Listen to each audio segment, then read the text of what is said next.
Welcome back. It's Swing Pass. We're talking over the best matchups from the 2023 season. It's just in our rearview mirror now. We've got a long, extensive offseason to get through. So we thought, why not bring up some of the best moments from the past season, some of the toughest games, toughest battles.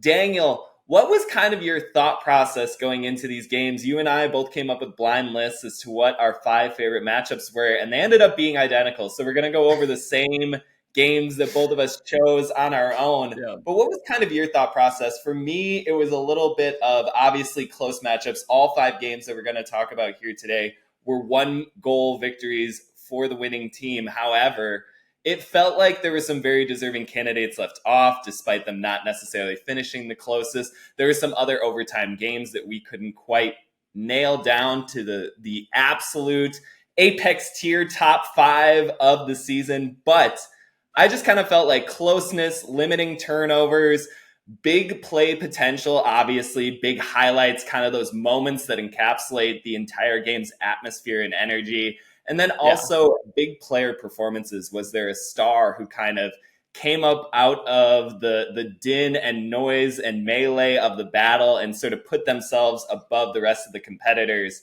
And it feels like each of these 5 games have those components to them. But what was kind of your deciding factors going into this thought exercise? Yeah, I think you nailed like the component breakdown. I took it as kind of a much more like gut feeling and just remembering kind of the energy and vibe of the game when I was watching it, like how into it I was, how I felt like in the fourth quarter and overtime. Like my heart was physically beating fast for a lot of these finishes. And I just, there's something about a lot of these games are like rivalry games, and the stakes are just elevated in so many of these. So yeah, I think to me it was like more of an unspoken criteria where it was just kind of going on feeling for these 5 games. I feel like I'm the gut analyst. I feel like you're always the numbers guy. You've got things. I know. I was going to say more of like a proof to your math, whereas I'm kind of like, this is how I feel about something. I was going to say with the numbers, like just going, like prepping for this episode, I was watching back through the highlights of these games. I actually didn't really check the stats at all because I was just like, I just wanted to like be back in the moment of watching the game live. And I am checking stats live, but yeah, I think the criteria you mentioned, I'm sure were like all in my mind and what led me to pick these 5. So I'm glad we were on the same page though, with like sort of different approaches. Well, it's probably why we ended up with identical lists despite going into this totally blind from either end, no real parameters set for either of us in choosing these games. But there were kind of, I think, a consensus around the 5 games we chose. It felt like some of the highlights of the season. And of course, we'll get to naming them in a second. But I just wanted to take a moment to kind of talk about what you were just referencing about like the vibes of the season, right? I feel like that's such a way to like go about analyzing things in general. I feel like in sports even, there's kind of this, you know, the nerd statistician who's miserable, you know, that meme of 2 dudes sitting on a bus looking out the windows, and there's one that's miserable, compounding math numbers and nerd stuff. And then there's kind of he got that dog in him analyst who just kind of talks about the flavor of things, how things feel, how it occurs to them as you kind of just tap into your memory bank and reflect on how a game felt, how you felt in those closing moments. And I just think it's really interesting that even in the immediate aftermath of the season, we're still just kind of left tussling with that. Okay, this game has the fewest turnovers. You know, like one of the games I thought about nominating was the East Division Final where New York had that seminal performance, the lowest turnovers ever, but it just didn't have that right mouthfeel or something, nerdy wine kind of description like a sommelier. Like there wasn't, it lacked a certain amount of juice. There wasn't that compulsion, like you say, down the stretch, even as they're kind of like approaching this historical achievement. It just needed something extra, needed that competition level, right? Yeah, no, it wouldn't have been a bad pick, but I think just the fact that it wasn't, really the closeness of the game, I think was the biggest factor in that New York one. Like, yes, if you want to watch the best offensive and defensive, most efficient game ever played in AUDL history, watch that game. But was it like the best game overall? No, because it wasn't like that interesting aside from New York dominating, which is what we've been watching them do for years now. So like, was it really that different, that out of the ordinary? Didn't feel like Well, you've set me up for a great segue into the first game we're going to be talking about. We'll be working through these 5 matchups chronologically. So we're going to start in the 3rd week of the season with what else than the greatest rivalry we have in this league, New York at DC. The first matchup between these two teams of 2023. New York, in their last meeting prior to week 3, had upended DC's championship weekend aspirations in the 2022 East Division final game on that big birthday boy Ben Yacht buzzer beater from Jack Williams, another seminal moment in New York's extensive history at thwarting DC at the buzzer. So week 3 had all these kind of auspices to it, right? Like DC gets to host New York. New York is kind of coming off of, I think, one of their more vulnerable looking performances. They went on to obviously dominate the competition at 2022 championship weekend. But in that East Division finale, it gave rise to the idea that's been perpetuated across social media that maybe the second best team in this league actually resides in the East and is New York's greatest rival, the DC Breeze. And so there's kind of this like energy just coming into this matchup in week 3 between New York and DC that I think elevates it to almost immediately playoff status. You know, like just going into that opening pull, it feels like this matters more than most. This is going to dictate who possibly holds home field playoff advantage in the East Division playoff bracket, who gets to kind of, I think, put more of a word on what had happened in 2022 when there were so many close results between these two teams. There's always that next added chapter that continues to feel like it's the most important one between New York and DC, and it's what makes that rivalry so much fun going into each and every game. Going into this one, it kind of lived up to its auspices immediately. There were just 25 combined turnovers from the two teams. DC had 14.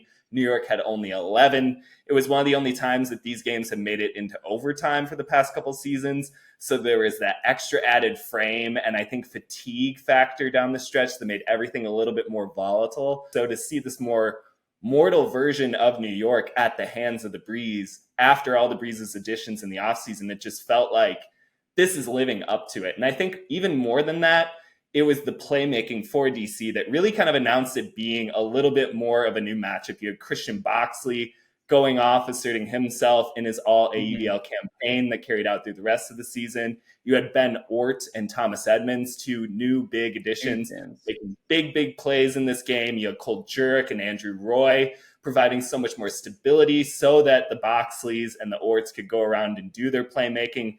There was just an added level to it. And yet, despite all these great challenges from DC, you have the Jeff Babbitt game, which I think is what kind of became of this, right? Like there's so many different good competing moments. Oliver Chartok stepped in and had a fantastic game subbing in for his brother Elliot. On offense, you have Ryan Osgar bouncing back from his 4 turnover performance in the East Division title game to go 35 of 35, 450 total yards, a handful of scores, a big hand block in the second half, just a dominant performance from the 2022 MVP. And yet, sitting above it all is this man, Babbitt, just crushing it to the front corner, letting everyone know about it, finishing with 7 goals, 3 blocks, 284 receiving yards, and just other than Ben Yacht's sky in overtime, the probably next 5 most definitive moments of that game felt like they owned to Babbitt. And it wasn't even necessarily highlight plays. It was just him being unguardable in the spaces in which he can get to. He made them into highlights by the amount of times that he did the same exact thing, cutting to the front cone. And by the end of the game, he let everyone know about it. There's that famous clip of him screaming that he owns the front cone and that no one can stop him, and that we're going to be using in highlight reels for years to come. But when I think of that game, I kind of do think of the Ben Yacht Sky more so than the Jeff Babbitt performance. I mean, the Babbitt performance obviously is what launched his MVP campaign like pretty officially and pretty certainly. But the Yacht Sky was just like, it's just the purest example. I just love that Brownlee was just like, Yacht's down there somewhere. I'm just going to launch this moon ball. It's the purest example of just letting your best players make a play in the clutch, no matter what the situation is, right? Double coverage, doesn't matter. Throw it up to the big man. And even after he got hand blocked by AJ Merriman at the end of regulation, he's in a different zone in overtime when the game is fully on the line, and he showed it. And I think that is like definitely one of the plays of the year. I don't know, did you make like a top 10 plays of the year? Did we rank like all of the best plays? Was that in there? No, there's been like a couple like top number ones, which is like the number one play from each week's top 10, but we'll get to like most exciting moments. There's like best moments from the regular season, which obviously that is a part of, but there's not necessarily like a compendium. But like, right, when I think of like best moments, and we might get into that in a later episode as well, but like moments of the season, like the yacht catch it was kind of the first big moment, right? This was in week 3, and it was just a reminder of who Ben Yacht is and who the New York Empire are in overtime. And I also remember watching that game, and while DC was like coming back and obviously making it super close in the fourth quarter, Ben Ort had multiple goals to really bring them back into that game. At the same time, it still felt inevitable that at some point New York was going to outplay make them. They were going to outperform them in the clutch because they have the luxury of having Yacht, Babbitt, and Jack Williams as pure two-way players for the last like 5+ minutes of the game. And that's just not anything you can match. Any team can match ever, probably. Didn't mention Jack Williams. He was 52 of 53 on the game. It was one of those weird Jack feels quiet this game kind of performances. And you go back and realize he was the rock at the center of everything in an OT game against your greatest rival. And so actually he had a stellar performance. I feel like Williams kind of has a little bit of that fog of war sometimes in these matchups where you have, the Babbitt screaming, the Yacht skying, these kind of other large entities. Osgar was playing out of his mind and letting everyone know about it, being very chatty in his matchups with Breeze defenders. Oliver Chartok, again, kind of ascending into this most improved candidate that he continued to play at throughout the rest of 2023, showing he has added dimensions and just, I think, playmaking to his game this season compared to last. And yet, here's Jack Williams just being a turret of distribution and able to kind of fill in whatever backfield role that they need. Rushmeyer Bailey also just doing a fantastic job. And again, all without Elliot Chartok, who won the East Division Player Choice Awards Best Handler this year. So pretty sizable loss. And I remember thinking like that, I remember previewing that game going in and saying that this is pretty significant. Is this kind of a chink in the armor of New York that DC can potentially take advantage of?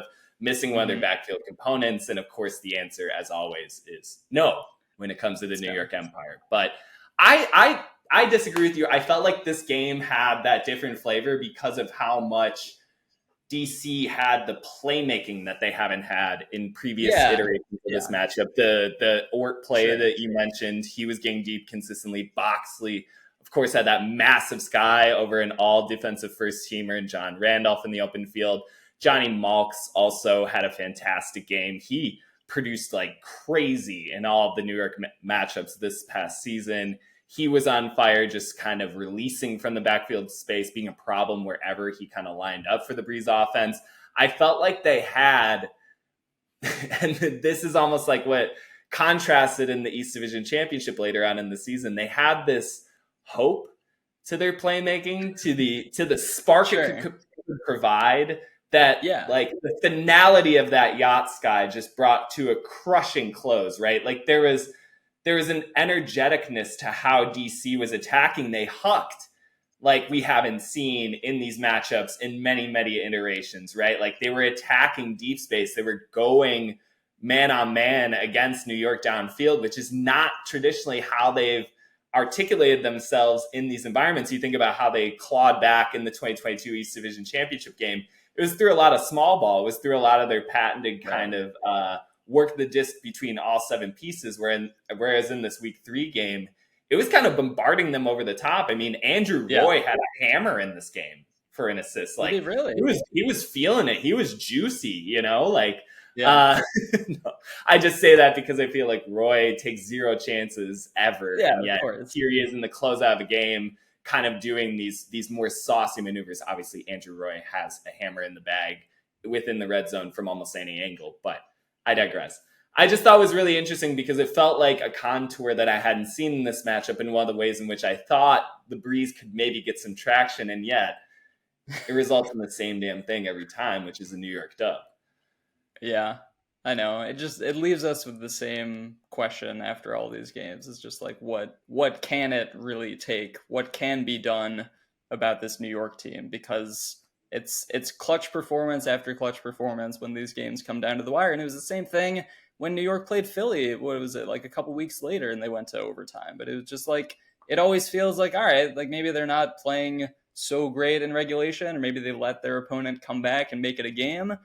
But in the end, they're always going to pull away. And so there is like a sense of helplessness I get when talking about New York and reflecting on all of their late game heroics that are just inevitable at this point. Well, luckily for the inevitable team, that's the last time we will be mentioning New York in these rankings here today. So for all those New York haters, rejoice. Empire fans, you can tune out, I guess. Go rub yourselves on the trophies that you're collecting, whatever. Yeah. Do you want to take us into our next big game from the 2023 season? Yeah. So let's jump ahead to week 6, Carolina at DC. And this is the second meeting of the season between Carolina and DC. They met in the first week of the season. Carolina had a lot of roster inconsistency early on, and this was the first game, one of the first games where they really were bringing like an absolutely full strength travel roster to DC. And of course they would play Philly the next day as well. So it was this intense interdivisional road doubleheader, and playing his third game of the season with the Flyers was Joe White. But this was the first game of the season where they fully committed to having Joe White be a full-time O-line player.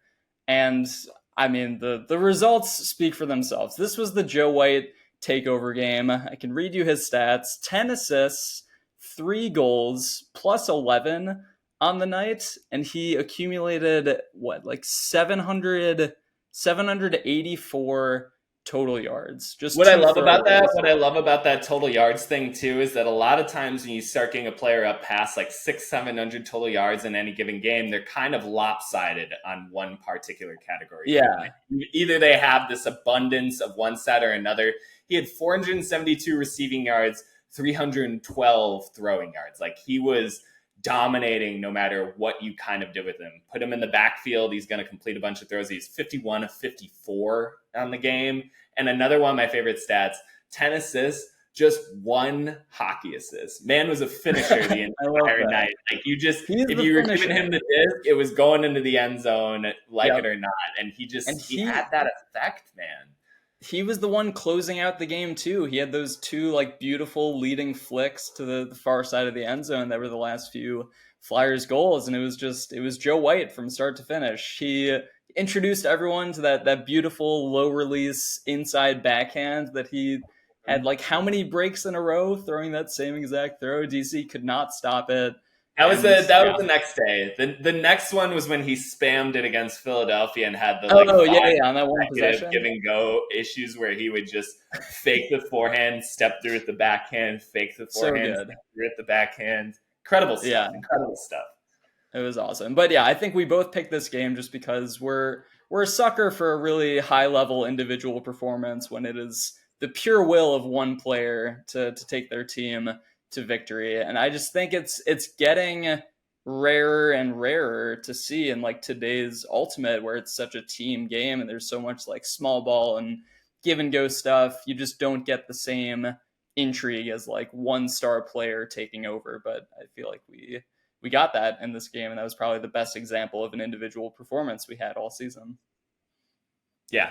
Well, and both teams were actually equal in a lot of their team metrics. Both just had 4 breaks and 4 red zone turnovers apiece. And on DC's side, Boxley, Malks, Andrew Roy, they combined for 125 of 128 on throws, over 1,500 total yards together as a unit. And yet DC comes up shy yet again. I guess we're a sucker for kind of putting DC fans through this kind of pain vortex of recalling all these close but not quite finishes from a team that feels so able to kind of come out on top in these circumstances. I mean, to your point, they defeated Carolina by 6 goals to begin the season in week close. 1, and then losing at home in this fashion. It's tough because it's once again one of these breeze games where you look at it and you go, this is a really solid performance.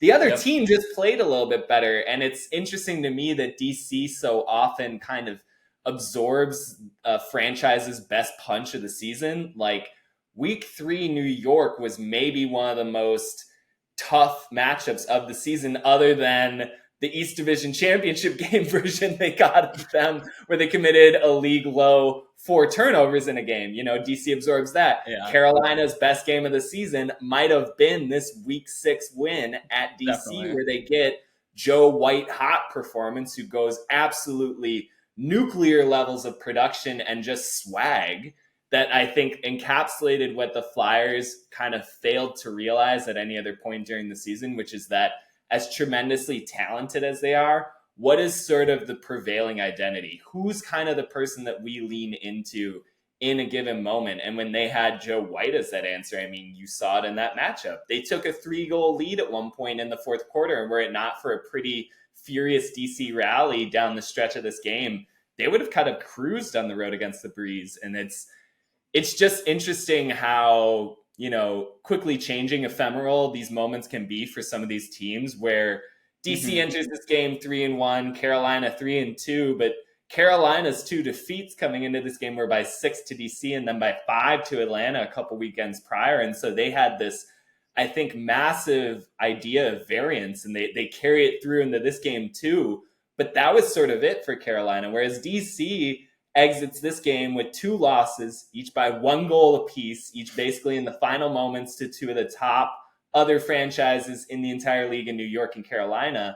And we think of as DC, I think, as being diminished from that result. But what I love about the Breeze is that they don't really diminish from all these tough body blows. It feels like they continue to learn the right lessons. They continue to go back and run their game plan and come back and crush teams that they should in other matchups. And I don't know, there's something so encapsulating for this matchup to me. And like, also the Flyers Breeze rivalry, despite being interdivisional, being one of the better rivalries that we've had over the last several seasons, it just felt very descriptive of both these franchises. Kind of DC being good but not quite enough in some of these A-tier showcase games, and then Carolina showing you a true potential that maybe only comes in 1 or 2 game stretches. There isn't really a realization of this is who the Flyers are week in, week out. Like that was even how they were in 2021 when they won a title. You know, they were 0-2 to begin that year. They did the same thing this year. They started off 0-2 and then went on a 3-game winning streak or 4-game winning streak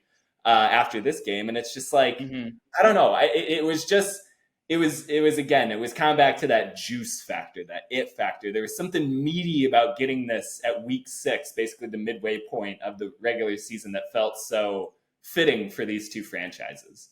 Right. No, I kind of think the losses earlier in the year were good for DC. I mean, they really turned it on in the second half of the season. Like they were playing very, very good ultimate. They were just consistently like, you know, cutting down that turnovers per game number game after game. And so I think the early adversity, I mean, you mentioned the Carolina starting 0-2 in 2021. Obviously, we know how that worked out for them. Like, I think there is something to like getting some early losses, so you sort of have a point that you need to get to where like you're going to win those games later in the season. Obviously, DC did all they could and happened to come across New York in the best game ever played.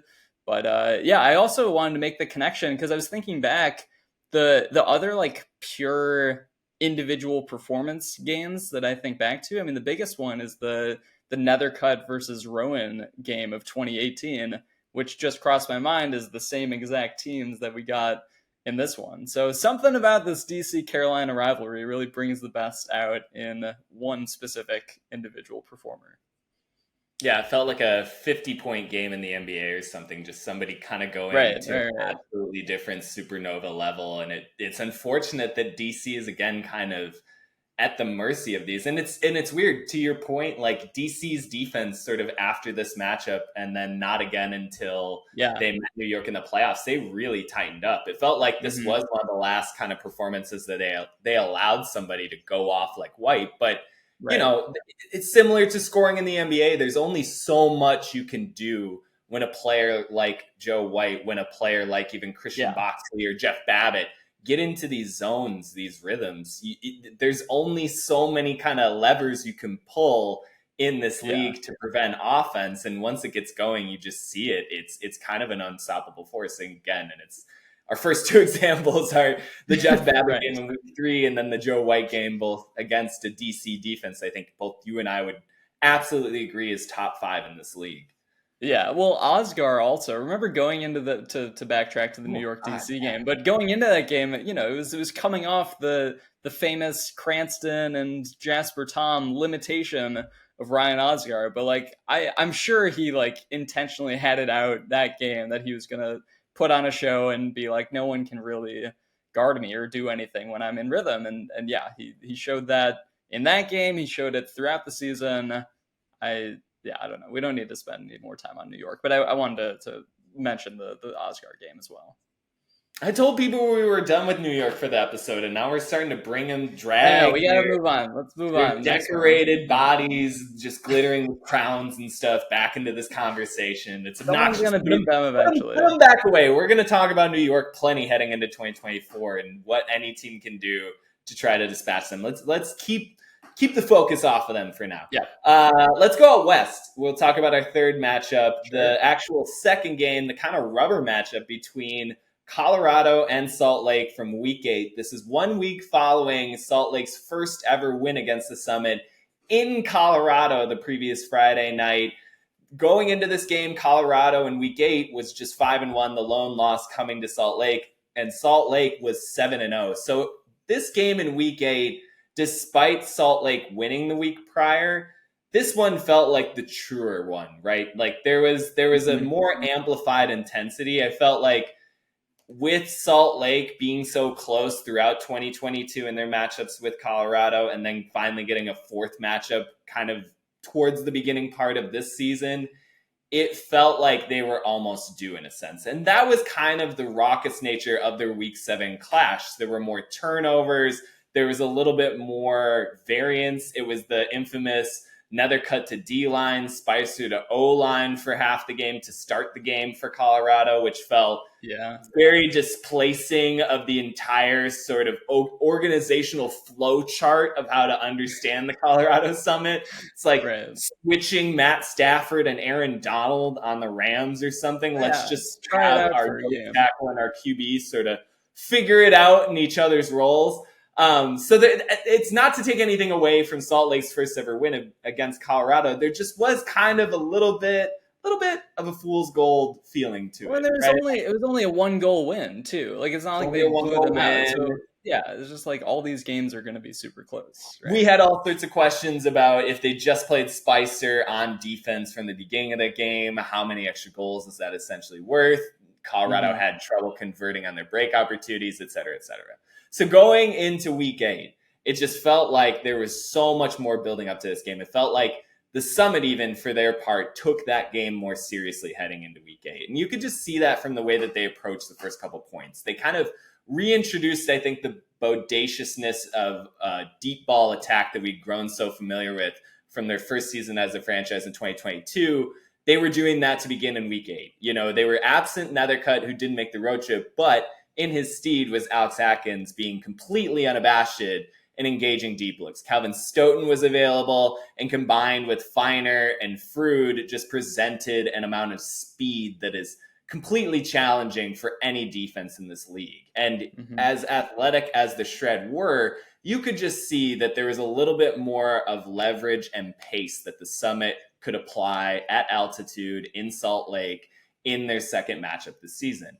But it was kind of conveniently balanced by the Salt Lake machine offense that was just going to take whatever opportunities were given to it. And you could just feel that there was a trimness to this game. I mean, there were just 19 combined turnovers. Salt Lake had a season low 8, or a franchise low, I think.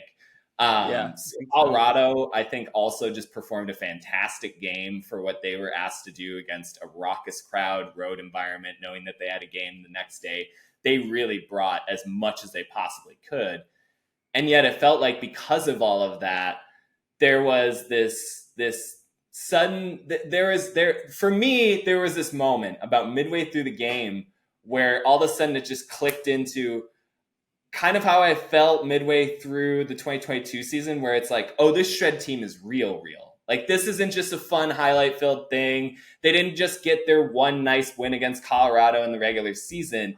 This is a Shred team that's actually trying to compete for a title in their second season as a franchise. So Salt Lake is performing at this incredible clip, and it was against the Colorado defense that I think, in hindsight, it's hard to remember that by the end of the season, they were dealing with so many injuries and so many adaptations to their lineups that it was not the same Summit defense that we were seeing through the first half of the season. And through week 8, while they still had their injuries to deal with, it felt like they had a lot more of their full strength rotations available. And yet they just didn't have any solutions for sort of the 7-strong front that the Salt Lake Shred were employing. And one of the more interesting things, and you and I both realized this looking back, it was the last iteration basically of the Salt Lake offense that didn't include Grant Lindsley. It was the version that still had Will Selfridge, that had done well throughout the first half of the season, but because Lindsley was a remote player, wasn't practicing with the team, they felt like he could provide the most for the Shred by platooning on defense. Neither team led by more than 2 throughout this entire game. It was a total seesaw affair. As soon as one team started to grab momentum, the other team got it right back. There was just no real breathing room at the margins, which came down to, of course, that final play, Colorado in the red zone, looking to get the game-tying score into the end zone, and rookie Everett Saunders picking off the final pass intended for a Summit player 5 yards deep in the end zone, just streaking up the sideline with the interception as the clock was at double zeros. Absolute pandemonium outbreaks all across Zions Bank Stadium, Diet Cokes flying everywhere. I'm sure it was just a complete scene to be in the middle of the sea of.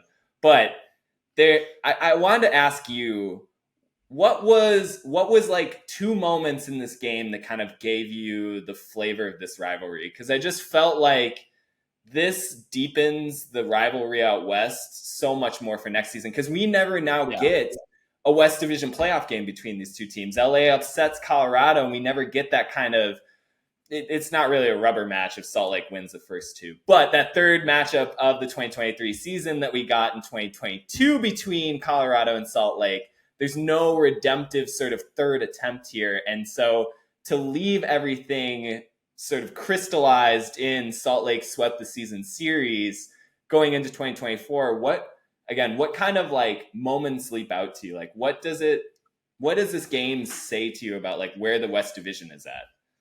Yeah, that's a good question. I mean, the moment that stands out the most to me was Alex Atkins imitating the Selfridge bus driver celebration towards the end of the game. I mean, it was really like Alex Atkins played such a perfect game. I mean, obviously had some turnovers, but he had 4 throwaways, and there were a couple of times. But I mean, perfect for like the way he filled that QB1 role for that offense. Yes, I guess he had 4 throwaways, but you're bound to have some throwaways when you're taking over the offense to that extent. And I just felt like Atkins coming in, he's the future of this offense, and I think he also brings like a new clear swagger to this team that they're gonna need to compete with the Shred in this West Division. Like the Selfridge celebrations, and the fact that Selfridge, this was also like probably his best game of the season. I feel like it was him and McKay Jorgensen really like announcing themselves as really staples for this new Shred roster.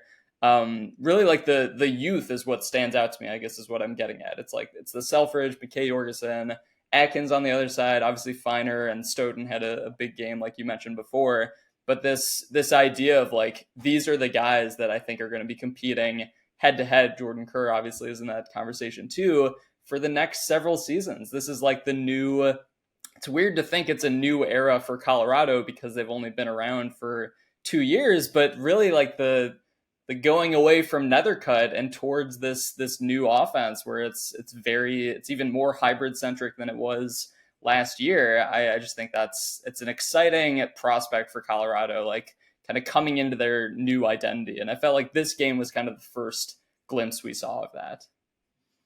No, and I want to concur with you. I think for the role Atkins was asked to step into, he absolutely played a great game. I memean, he finished with 4 assists, 4 goals. He had over 60 completions. He had a bucket ton of yards. Like there even was the red zone too. It was just him. He needed to like take over and really like assert himself in the red zone with give and goes. So like, yeah, perfect. We can put an asterisk by the word perfect. Maybe that was the wrong choice of words, but yes, fantastic game from Alex Atkins.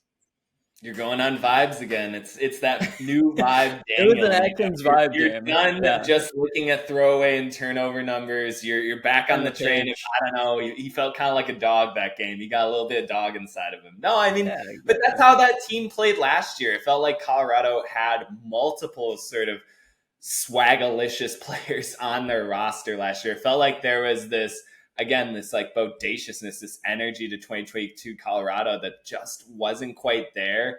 And this is one of the biggest what if games for me of the entire season. And we're going to get to that at the end of this episode. Some basically what would happen if we flipped a couple of these results and how that would have cascaded out elsewhere in the league. And this has to be top 3 for me, not only in terms of interesting game, but just what if Colorado got their swagger back from this game? What if they come out of there doing the bus driver to Salt Lake, getting to quiet the crowd, getting to kind of walk out with one last shh, particularly, and we'll get into this even later in the episode, what if they had won by 2 or more and then won the season series advantage? Maybe they don't allow themselves to fall to 4 regular season losses. Maybe they only do have that 1 loss to Salt Lake. Maybe Salt Lake tips one other time in the rest of their calendar, and maybe Colorado hosts a second straight West Division championship game.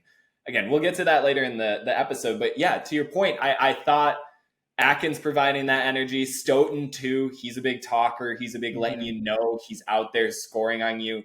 I felt like because Colorado didn't win this game, that was kind of the last time we saw them playing like that in 2023. It felt like we saw moments. We saw obviously big plays. They had that crushing win against the semifinalist in Minnesota just a week later. But to all those points, there wasn't sort of the exuberance, the sort of youthful energy that I think has been propelling so much of the Summit successes through their first 2 seasons as a franchise. And it felt like Salt Lake, kind of to your point, proved that they might have the better up and coming sort of lineup in this particular West Division format. And that's I think what truly kind of like also made me go, oh wow, Salt Lake has arrived. Because I think in my head, even if Salt Lake had won both games, there was always kind of a notion that Colorado was the better team. I think we both kind of entered into the season with that bias. I think we both favor certain aspects of their roster and how their talent is organized, that there's this feeling, again, vibes. We're the vibes episode this week, I guess. There's just this innate sense that like, well, Colorado's the better team. And it's like, I don't know that that's really clear anymore. I think Salt Lake took that from them in this week 8 win. And then obviously with how they kind of carried through the rest of their season, being the league runners up to New York in the championship game, kind of acquitted the rest of that thought process. But it's really interesting how much that one game sort of pivoted almost the entire dynamic of how the West Division sees itself. I think it almost led to then the next day, Oakland saying, hey, we have a shot against this Colorado team who just gave everything on the road against their closest rival. And Spiders pull off the upset. The next day, that was one of the tough cuts, I think, for both you and I, was Oakland upsetting Colorado. But there's something about, teams playing the second game of a back-to-back and getting upset that I always got to apply a little bit of a grain of salt. Right. Same thought process with Carolina falling to Philly in week 6 after the big win in DC. There's just something as fun and energetic as those games are in the moment. There's always kind of that little bitty asterisk of, well, the other team played an additional game. Well, Colorado looked so gassed at the end of that Oakland game too. I mean, it was a fantastic comeback by Oakland, and obviously they made all the plays down the stretch. But yeah, Colorado was clearly feeling the second game of a doubleheader. Well, and as Colorado kind of has talked about since, Oakland can be one of the hardest road environments to play in because of how their crowd sits on the field, because it's a wind tunnel stadium. There's a kind of Mm-hmm. a weird wind, and the Spiders just almost out of their youthful, I think, naivete, just take those elements and play to their strengths, regardless if it means like a 40 combined plus turnover game, as that game ended up being, and as many Yeah, yeah. Spiders home wins ended up being this year. You know, they were one of the Right, right. think uncleanliest teams as far as how they got W's during the 2023 season. But Mm-hmm. anyways, let's continue to move on. You've got our next one for us. Yes, we are going to the playoffs. Done with the regular season. We've recapped all the important ones. You don't have to know about any of the others, but we are going to the South Division Championship game between Austin and Atlanta. And this game was like, there's just so many interesting storylines leading up to it. One, you had Austin coming off their biggest win of the season over Carolina. It was a game they played in Austin, but I think we all viewed that as an upset win, just given how successful Carolina has been over the years and how much they've been beating Austin recently. But Austin really showed that even though they played this Texas heavy schedule, they played their best game of the season when it mattered most. So I think there's that famous Kyle Henke quote coming into the game. They kind of felt like they were playing with house money in a sense, because that Carolina was so heavily favored. But now Austin is going to the South Championship, and the specific rivalry between Austin and Atlanta, historically, these teams, even when they were both like kind of around 500 or maybe having losing seasons, they always tended to play really good games against each other, just when you look back historically. And last year, Austin Atlanta for years has been like a phenomenal undercard. I remember one time in 2016 or 2017, I think it was 2017, I believe. They like neither of them were going to make the playoffs, and they just had like an overtime game randomly in the middle of the season. Thrilling of the entire year. But anyways, it's great. No, but the year before, I mean, that game that Austin played against Atlanta in Austin, that essentially decided the South Division playoff race that allowed Austin to get into the playoffs and play Carolina in 2022. And it required like a huge fourth quarter comeback. So anyway, Atlanta was also just like rolling at this time. They'd beaten Carolina twice at the end of the regular season. They seemed like the clear one seed by the end of the year in the South, and definitely the favorites to come out of that division, represent themselves for the first time at championship weekend.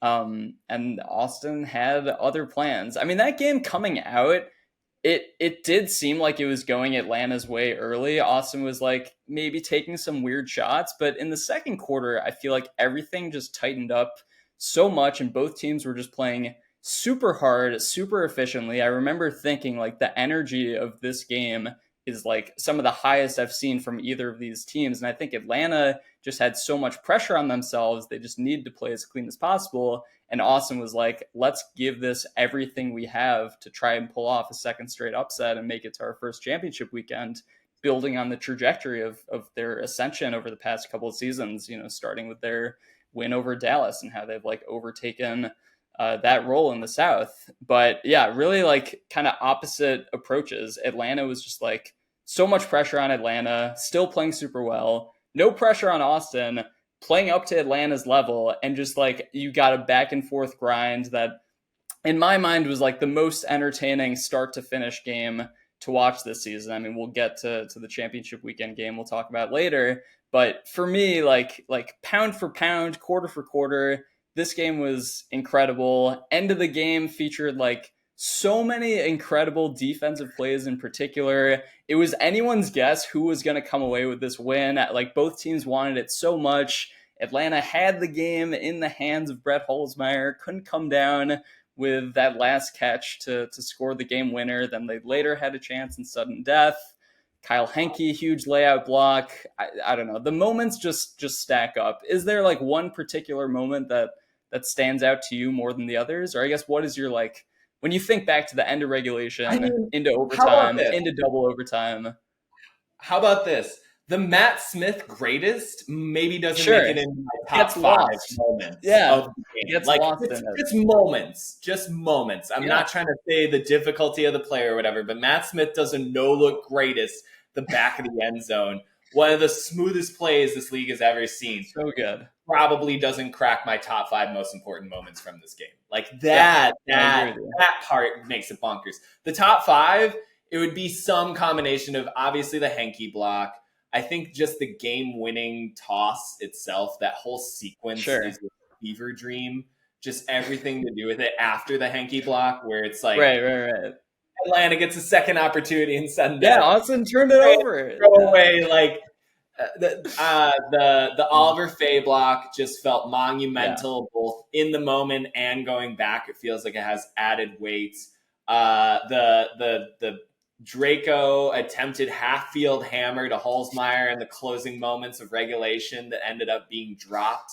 That goes down as one of the truly most what-if moments of all time in league history. And again, we'll get to that kind of at the end of this episode, because I think that this might be my number one what-if, because I just feel like again, your point of enjoying this matchup, how Atlanta was playing, and given their lineup and just given how that team approaches things and given how tuned up Tuba, Bench, and Jaja had them in all their important matchups this year, it felt like they could have maybe had more of a chance in that semifinal matchup against either New York, or I think they would have also drawn Minnesota.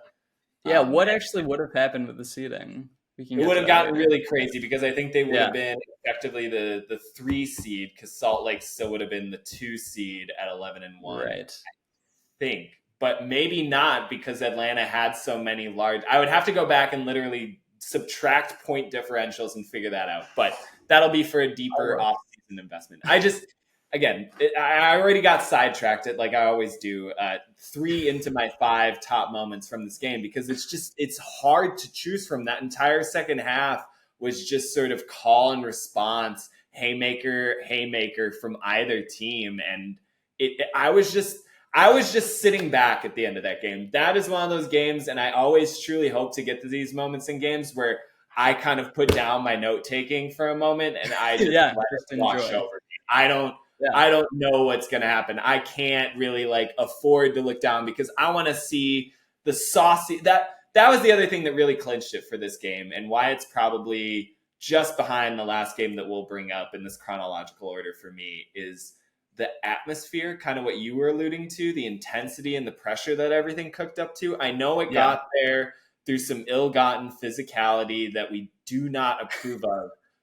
But there's something to do with the physicality, the way in which Atlanta had their season ended at Austin's hand the season prior, the years of kind of buildup of this slow heating rivalry.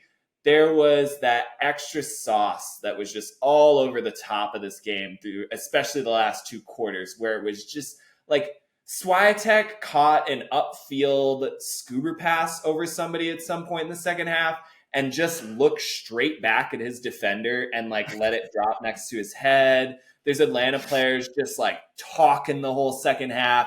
Bobby Lay works into a Bobby Lay groove in the second half and provides a throwing punch that Atlanta desperately needed.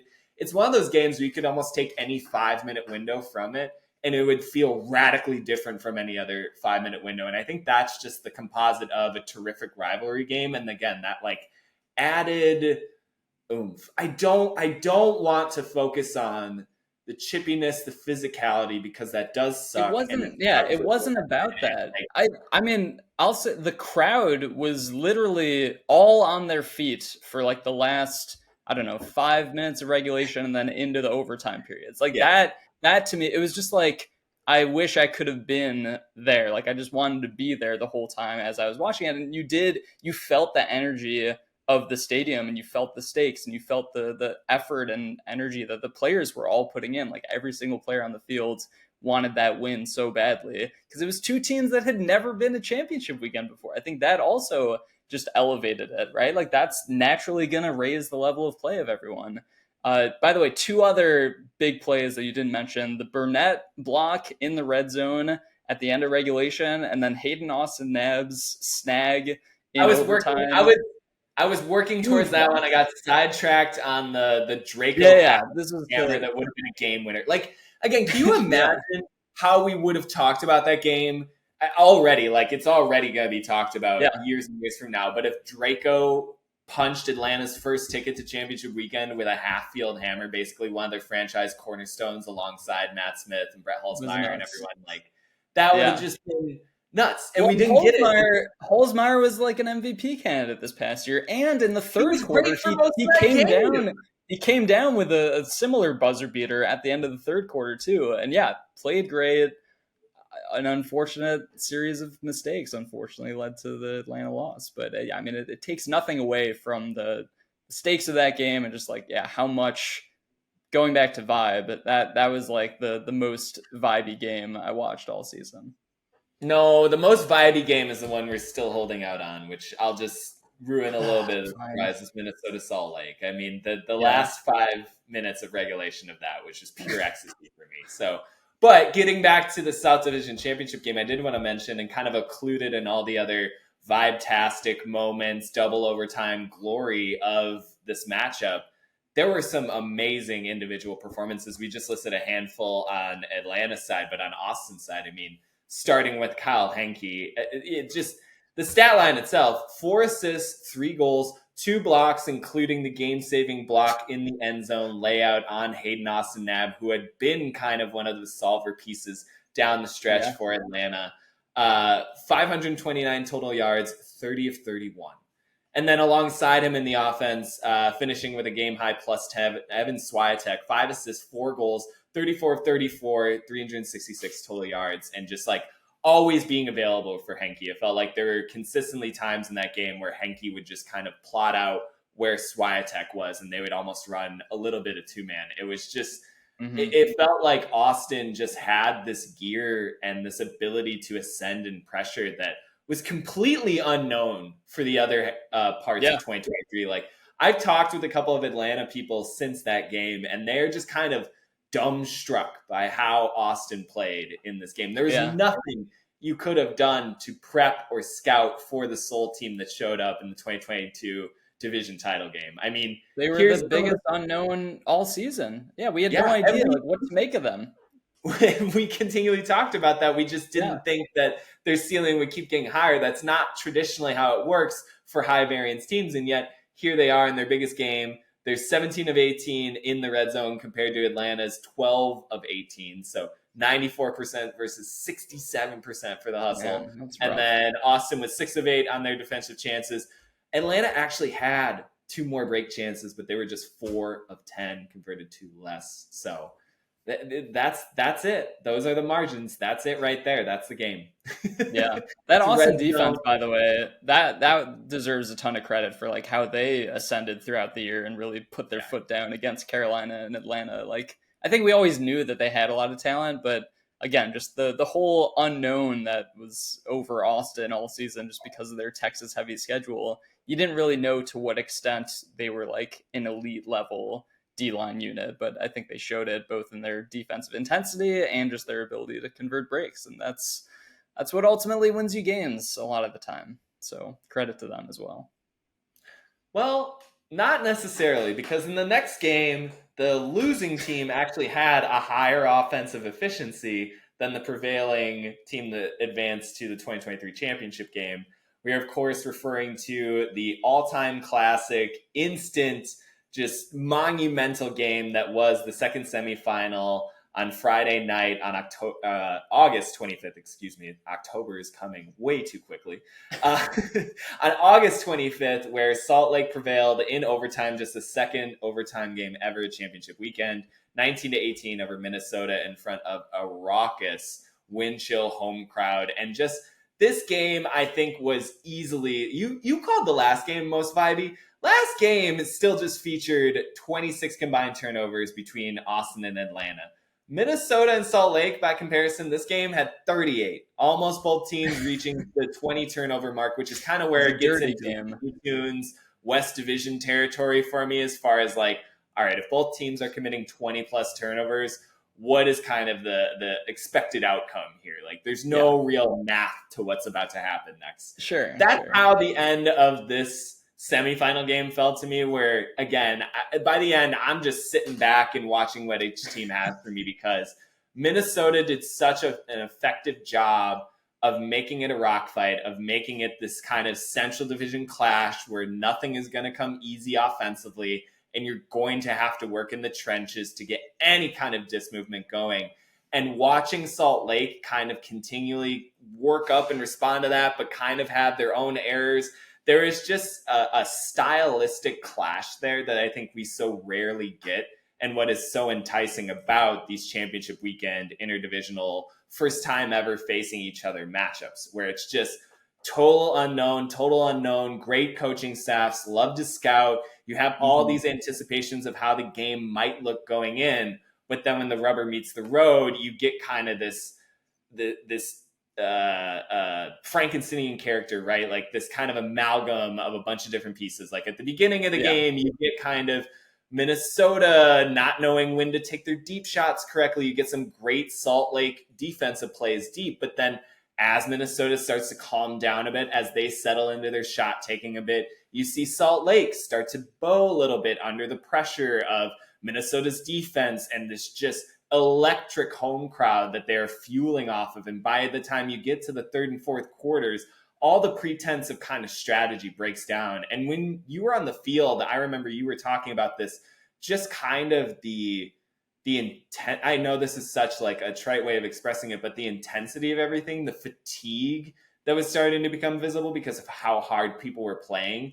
It sort of made the other components of what maybe they brought into the game melt away. And by, again, that third and fourth quarter, it was like, it's just this game.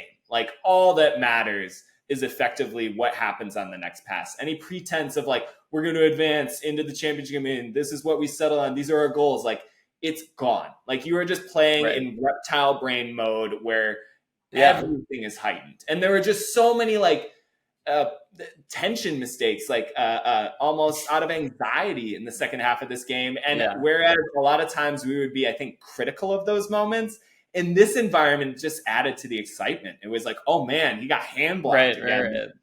That is not how this is supposed to go. Right. No, I was going to say, it was nice that it was such a dirty looking game from a turnover standpoint, because these were two teams that were totally new to championship weekend. I think there were a lot of young players on both sides, particularly on Salt Lake. And you could see like this team that has had one of the best offenses ever all season long, all of a sudden has just like totally come back down to earth. Like you said, like the playbook is thrown out the window. Everyone's just playing ultimate. Everyone's just trying to like not make mistakes and make the most of what they can. And I think that just led to so much like momentum swings would happen for Minnesota. And then there was just like the boost they got from the crowd. And then if Salt Lake ever answered, it was just like everyone was like waiting for Minnesota to then answer back. Like there was just kind of a constant back and forth. And because of the turnovers, it was just like no offensive possession was a given. You're expecting the D-line to manufacture some breaks every time. And I think that, in contrast with like a New York game where it's just like inevitable that they're going to score their goals every time. And when New York plays DC, it's always like a pretty clean game. This chaos environment really, like you said, I think it loaned itself well to the championship weekend experience. Yeah, I mean, especially after 2022, where we didn't get any kind of close battle, this just felt so nourishing almost. Like it was very nice. Very nice. At least one of these games at each championship weekend where it just goes down to the absolute final throw, and there's usually 2 or 3 plays that are just totally unexpected. And obviously, the chief among them is the Clutton tip disc Hail Mary at the end of regulation, which will exist far beyond probably you and I in this league as far as like a thing.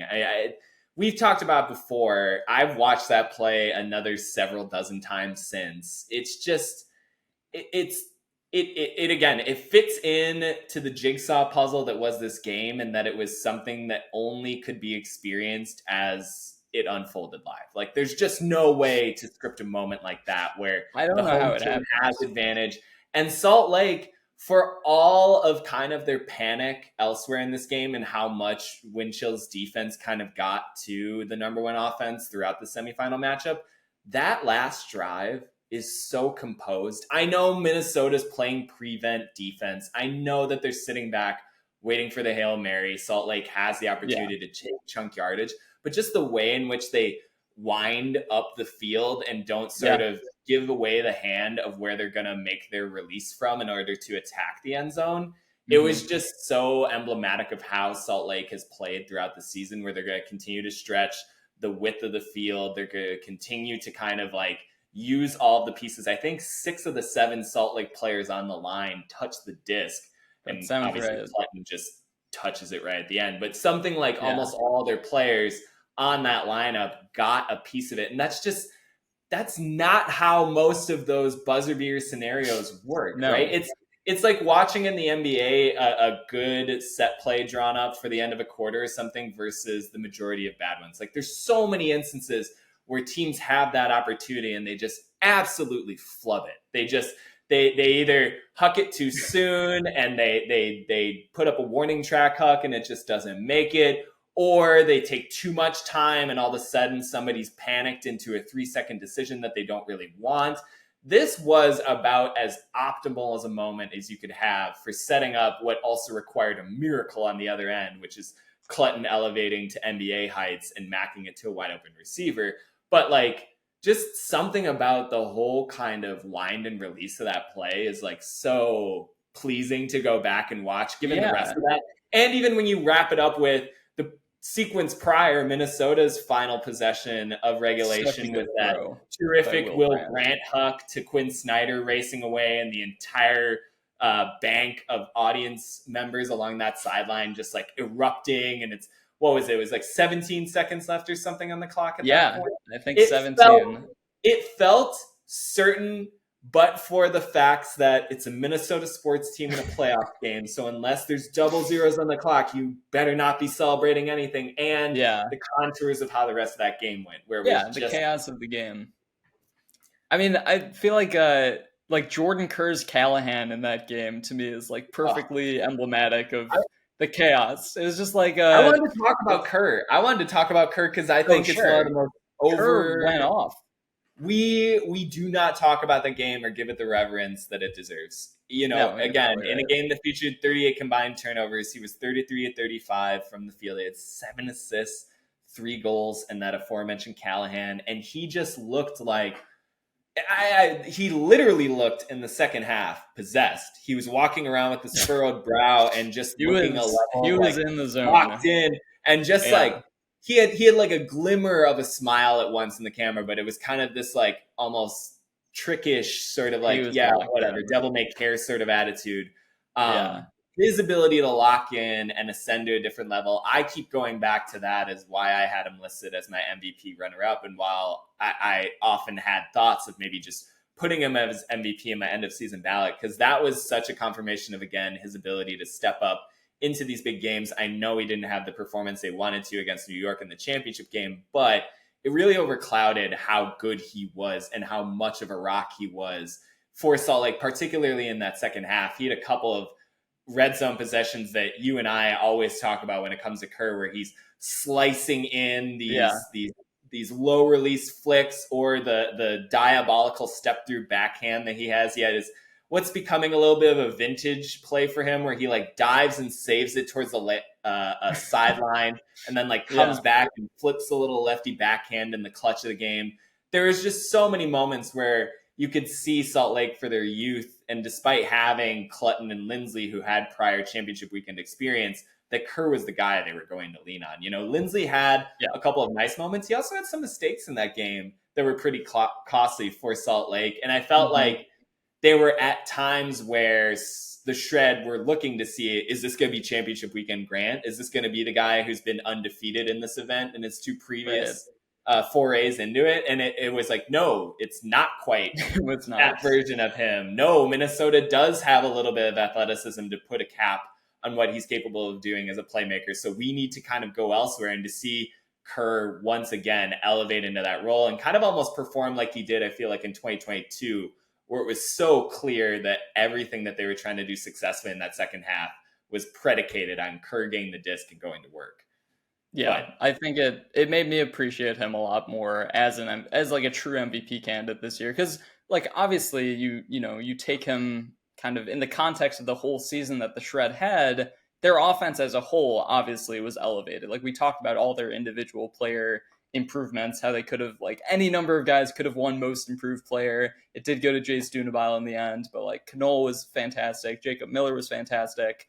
But then, like, in that environment at championship weekend, when the offense is looking a little shaky, it's like, okay, we just got to go to our guy, Kerr, you do your thing. And he did it. Like, he rises to that occasion. And yeah, like you said, championship game wasn't great, but he also, I don't think he had a turnover in that game. It was just, he was locked up by Antoine Davis and he couldn't get his normal scoring numbers up.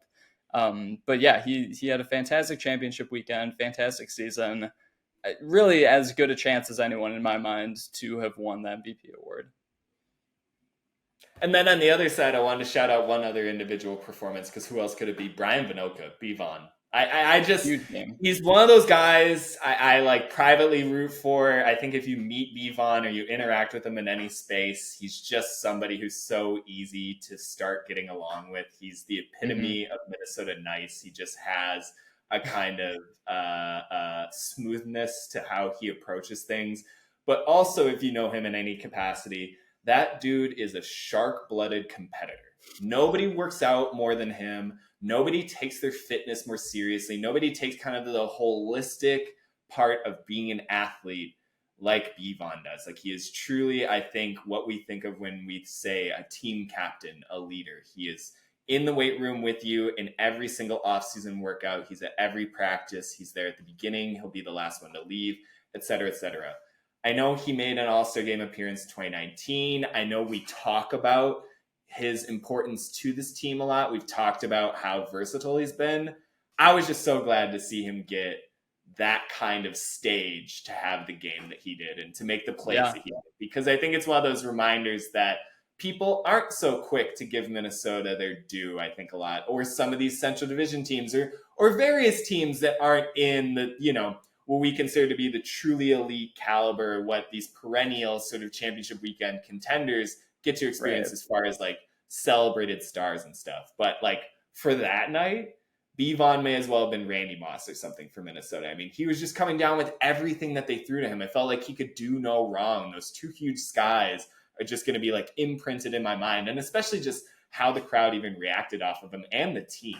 You know, again, like, he puts in so much to the team that when he makes plays like that, it's not just galvanizing. It's like, that's my dude. That's my general. I'm going to go to war with that guy. Like, it's There's not just like, oh man, we get fired up whenever X player makes a play. It's like, there's my captain, man. Like, he really, and I think getting kind of bookends in the game's environment. Like, he had a first half sky and then he had the one in the fourth quarter or third or fourth. I can't quite remember at this point, but it's all a blur. One in each half. It felt like they were at the perfect moments for Minnesota. It felt like those are the perfect kind of injections of energy that they needed. And it was just, I hate to boil stuff down to this sometimes, but it was cool, man. It's cool to see players of that caliber get moments like that. No, definitely. And it did come like the two previous games that ended Minnesota's seasons in 2022 and 2021 came against Chicago, those losses in the Central Division Championship games. Bivon, if I remember, did not play well in those games. So especially seeing him in this environment, like closing the season on a high note and like doing all he could to will them to a potential championship appearance, I thought that was awesome. In front of the home crowd, of course. Yeah. 2021, he had a good first half. He had the snake in the grass play. He had a couple of nice skies. But yeah, he did have a couple of critical turnovers in the second half. He just had some like high throwaway games. Yeah, just like inefficient. Yeah. He just had some like, it was like, I don't know, 4 or 5 throwaways in each of those games. But yeah, I mean, he was like clearly the galvanizing presence for Minnesota's offense against Salt Lake. All right, now we're getting to the fun hypothetical part. We'll each take, let's just each take one of these games and flip the result and talk about what that would have meant. Okay. I think the easiest ones, I'm going to walk through it a little bit because I'm going to pick one that I don't think is as evident. So Minnesota Salt Lake, I think that one kind of speaks almost for itself. Minnesota getting a home championship game, I just think would have brought an added layer and just energy level. I don't know how well the Wind Chill do in a championship game against New York, given how New York was playing. So as kind of much of a wallpaper shift as it might be, an aesthetic shift of getting a home crowd again at a championship game for the first time since 2018. That would have been fun. I don't know that it really like changes much to put Minnesota in the title game over Salt Lake. I think that we got the version of the two best teams we had seen all season in the 2023 title game. So that's kind of my thoughts there. Carolina, DC, also super fun game, super important, I think, as far as establishing where two powerhouses are. If DC wins that game and Carolina doesn't, Carolina's still making South Division playoff game. DC is probably still behind New York for hosting East Division playoff game. Like, doesn't really shift much there. I'll kind of leave it up to you between the other three. So you got the West Division game between Colorado, Salt Lake, Week 3, New York, DC, and the South. The South one to me is the most interesting. Like, if Holzmeyer just hangs on to that disc. I was looking back. So Atlanta they would have had just 2 losses on the year. Minnesota also would have had 2 losses, but Atlanta had a better point differential. So Atlanta would have come in as a 3 seed to play against Salt Lake in the semis. It would have been Minnesota, New York in the other semi game. I don't know. Atlanta Salt Lake to me is like a really, really intriguing battle, because the way Atlanta played New York earlier in the season, like, they looked really good against them, particularly in the second half of that game. Like, New York kind of had an early lead and they just sort of held it throughout the game, but it was a really good second half, and Atlanta was just like, they were just peaking. I mean, they had those 2 late wins against Carolina at the end of the regular season, having another big win against Austin. That would have been like, taking down 2 of the top 5 or 6 teams in the league in a span of a few weeks. And then with all that momentum, taking on Salt Lake, which it was a team that looked unprepared for championship weekend. Like, right? Like, they just didn't look like how they were playing all season. And I would have been just really curious to see what version of Atlanta we got in that championship weekend environment. If we got like sort of a little bit of a shaky offense, defense, nerves, whatever, then that's kind of what we saw from the other 3 newcomer teams, Austin, Minnesota, and Salt Lake. Like, none of them looked really good at championship weekend. No one did, except New York's defense, really. I just think there could have been potential for more chaos, but also potential for Atlanta to like really cement themselves as a true contender against Salt Lake. I don't know. I'm kind of leaning towards Atlanta could have beaten Salt Lake and advanced to the championship. I was going to ask you, my question is, do you think Atlanta's ceiling is slightly higher than Salt Lake's? It's an absurd question on its face. Let's just put that out there. Like, Salt Lake won their games. They got to the championship game. They deserve all that. They acquitted themselves. Hustle, once again, terrific opportunity to advance to championship weekend, and they let it slip through their fingers, just like in 2021. So, but like, I'm inclined to say that I think Atlanta's best game might beat Salt Lake. Right, and I just think like an Atlanta-New York championship game would have been really enticing, potentially. Maybe the same thing would have happened, and New York would have just run away with it regardless, and realistically, they were probably always going to win the title this past year. But I don't know. There was something to Atlanta and like seeing them playing at their ceiling. I guess, we wanted Salt Lake to be able to play at their ceiling at championship weekend. We just didn't get that. So I kind of like go to Atlanta. Could we have seen the best version of Atlanta at championship weekend? I don't know. Like, is Week 8 Salt Lake, what they did against Colorado, the season low 8 turnovers, is that their best version? And does that beat the best version of Atlanta that we saw this year? I don't know. Like, I guess I was so destabilized, like, to your saying of like what Salt Lake looked like at championship weekend this year and how dissimilar it was from the rest of their performance. Right. It was a different team. I'm wondering if they would experience the same sort of trepidation against another top flight competitor. I don't know. Yeah. But like, Atlanta obviously has not been great at, rising to the occasion in these huge games. But if they got that win over Austin, maybe that would have been the monkey off their back. And I think they would have been like so much itching to face New York and have another shot at New York, given the way their 2021 season ended and given how the way New York beat them earlier in the regular season. Like, that to me had a little bit more juice of an enticing potential storyline. But we'll never know. That's why it's the what if game. Yep. I mean, so I have two choices. I had one of these already is going to be my pick. The one that I'm leaving still on the cutting board is the Week 8 West Division matchup between Colorado and Salt Lake. I think that would have been a fantastic what if still. Like, again, if Colorado wins by 2, if then they take the regular season series, if Salt Lake loses one more game, let's say, outside of the Empire game, let's say they lose that Week 10 game at LA that they only won by 2. Let's say that one flips. Let's say Colorado then gets the home field advantage for the West Division Championship game for the second straight year. Do they maybe get healthy enough with that extra 2 weeks of preparation after the first round of playoff games? Do they maybe coalesce a little bit more into themselves, get back a little bit more? Because one of the things that was so apparent from Colorado in that first round playoff loss to LA was that they just didn't seem to have any sense of themselves, whereas LA was absolutely on this ascendant streak of the second half play that they had been building on, whereas the Summit were kind of reinserting pieces that they had lost throughout various points of the year. I remember Saeed Semrin was trying to slot back into the lineup after missing the second half of the regular season. There was just a lot of uncertainty around Colorado, and so maybe with the added confidence of a home playoff game in the West Division final, not just an opening round game against a white-hot LA team, but kind of as the divisional favorites, maybe that allows the Summit to step back into where they were in 2022. But again, like, I now question, just talking out loud, like, how high was Colorado's ceiling this year? And I honestly don't know. I don't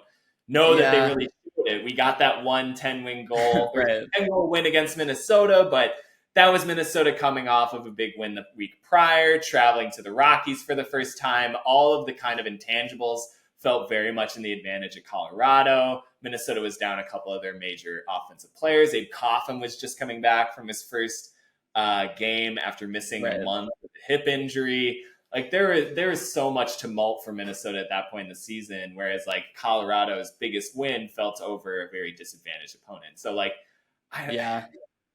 I mean, Colorado, I just feel like they were, the whole year, they were just like figuring themselves out. So in my mind, I don't know how much home field advantage, or I guess home field advantage in the West Division Championship game would have mattered, considering they lost their home game against LA. Like, I just think it was Salt Lake's division this year. Like, they played the most consistently. They played the cleanest offensive games we saw from that division.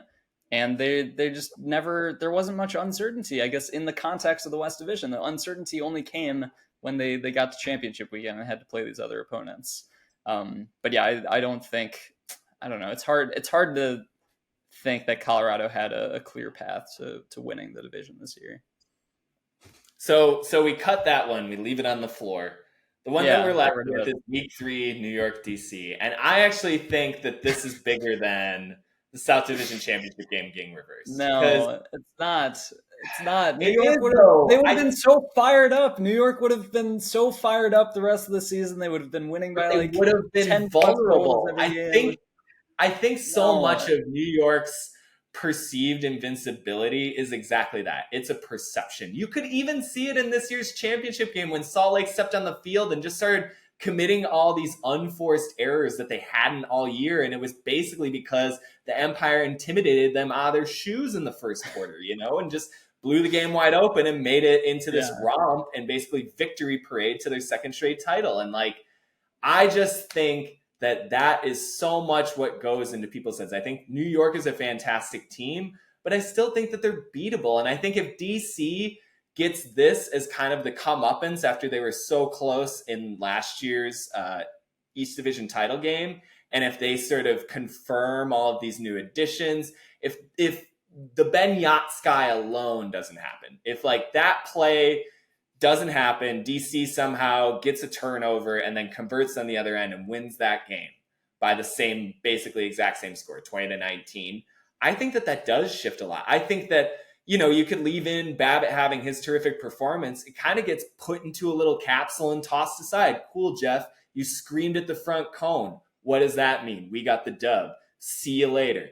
I just, it's one of those things where, again, we're on the vibes episode. It would just manifestly change how much of how we look at this stuff, right? Like how much we perceive that to be the kickoff to Babbitt's MVP campaign, how much we see it as, well, DC finally figured out a way to make big plays in these rivalry games against New York, but it adds up to the exact same result. Like now we would have more of a data confirmation of, hey, you can punch back at New York. You can out big play them down the stretch, which is how the Breeze were so effective in the second half of that game. I don't know, man. Like, I just think it transforms it too, where it's like, maybe Osgar has the exact same stat line, but we say, hey, we can just absorb a Ryan Osgar perfect from the field, 450 throwing yards, 9 total scores, and walk away with a win. Like, so much of that then defeats so much of how I think we look at New York, which is we bolster them afterward by talking about all these great individual performances and how they shut down the other team. And I just think that, like, if one team were to get over this hump the past 2 seasons and sort of give a blueprint for how it can be done, I think maybe it does change. I think maybe Philly does find a slightly less confident New York team down Osgar 2 weeks later and wins that game that went to overtime. I'm not, again, this is all hypothetical. It didn't happen. The true reality is that New York is now the 2-time reigning champs and have won 30 straight, right?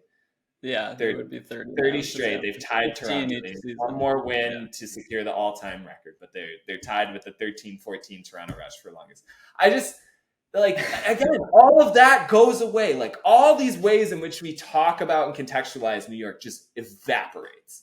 And we get this more renounced sense of, or more pronounced, I should say, sense of DC is the second best team, or DC might be the best team. And I think that just, like, manifestly changes how the last 13 weeks of the season go. Like, maybe DC does come into week 10 with a different attitude and get a second regular season win against Empire. I don't know.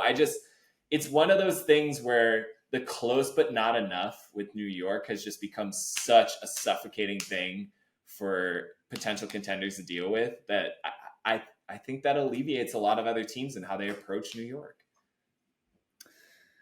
Yeah, I don't know. I mean, like, I think I would have viewed that if DC did pull out that win, I would have thought of it as like, okay, if these teams play 10 games in a row, like these rosters play 10 games in a row against each other, New York wins 8 or 9 of them. Like, that's, and I would say, like, okay, DC got that one win, but the odds to me don't really shift in their future meetings. I still think these players are probably more fired up than ever. They all love winning so much, and they all love beating DC. So what happens when you start giving them a diet of a loss or two? Like, that's the thing. I think that maybe fires them up more. I don't think it shakes their confidence. I still think they're the best team ever at closing out games, and I don't really think that changes. I don't think it's gonna rattle the confidence of, like, all 7 of their star players that are arguably, like, the best 7 in the league. Like, I just don't think it can have that deep of an impact. But I get it. I mean, you want to see some vulnerability. You want to see some like, sign that this team is human. But I don't know. Obviously, teams can play close games against them. It's just no one can close games like they do. And I do think even if DC gets a win next year, for example, I don't think that really changes my perception of New York. Yeah, I don't know. Like, it's interesting too because it feels like such a monolith, the way in which they've constructed this winning streak, and it feels kind of almost protected in a certain way. But, like, I think about that game, and I know this started before the winning streak, but, like, the 2021 playoff game against Atlanta, like, what if Atlanta just holds on in that one? How much differently does New York's whole trajectory? Like, I don't know. Like, I think the Empire have built themselves up so much, again, on this diet of winning, that I just wonder what happens to their system. Should they have to tolerate a loss? Should they have to meditate on the idea that they aren't perfect and they can't just keep consisting on my problem is playing the what if game. I can do it with any team except New York. I think that's what my issue is, because that is their identity. They are the team that wins these close games. Like, there is no what if in my mind. Like, that's just what they do, and it's what they will always do. I have a mental block, a mental wall up right there. So sorry I can't participate more in this conversation, but I mean, you put it perfectly earlier in this episode. You said it's inevitable, right? And here we are, the end of another podcast episode where we tried to stray away from New York as much as humanly possible. And by the way, I want to give myself some credit that now that we've broken down the barrier of going back to New York, when we were talking about buzzer beater situations with the 17 seconds left in the Salt Lake game and how they use that time so well, I was gonna call back to the New York DC game at the end of regulation. DC received the pull with 12 seconds left in regulation, and I don't know if you remember, but Ben Ort just stands there without a mark on the 2-yard line, just outside their own end zone, because New York doesn't mark him and just plays defense on everyone else, and Ort just has to throw up this prayer that doesn't even get the full fields. But DC had time to potentially get up a prayer, and maybe... Which is also weird because the Breeze are one of the better teams at driving to within attacking distance and allowing Rowan or somebody to do a baby hammer over the top or to go cross field into a corner. They don't. 12 seconds. Put it up to a pack. Yeah, 12 seconds, it's not no time. You should be able to advance it at least to get a shot at the end zone, but they didn't and couldn't. I'd say anything above, even 7 seconds is a pretty long time. Yeah, if you can get, 2 throws off. Midfield range. At least get to the midfield line to launch something. Yeah, and I bet New York would have done that if they were in that situation. Maybe we got to credit New York's defense and coaching for the no-mark strategy. Oh, do we have to credit New York's defense and coaching? Oh, is that what we got to do again? Good job, New York. Great work. I don't want to do it anymore. We just let them roll over the entire end of season ballots and awards. Tired of talking about New York. I'm sure I'm going to have to get over my personal distaste of the issue pretty rapidly. We all have it. Talking about them massively going into the offseason. There's already rumors that they're going to be adding another top defensive player through a potential move. Oh. So, yeah. Wow. All right. We'll get to the breaking stuff. It'll be interesting. Now we're in the deep of the offseason. We've kind of got to peddle these ideas and talk about different things. But I'm excited to start getting a little bit more news. I know last year we were kind of spoiled with all of DC and LA's bombastic additions.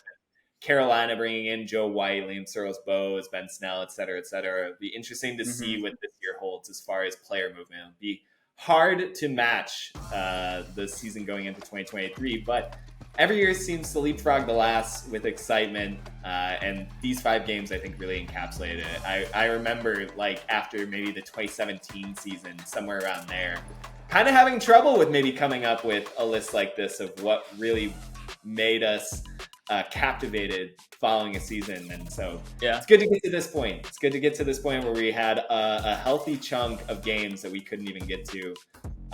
But maybe we'll get to them heading into the rest of the steep off season again. But that'll do it for this episode of Swing Pass. We will not be here next week due to travel constraints. There's a big ownership meeting this next week, and I will be off partially next week. So we're going to take a break from this show. We will be back the week following in the second week of October. But we appreciate you turning in for this episode. We will be with you shortly. We appreciate you. Talk soon. Bye now.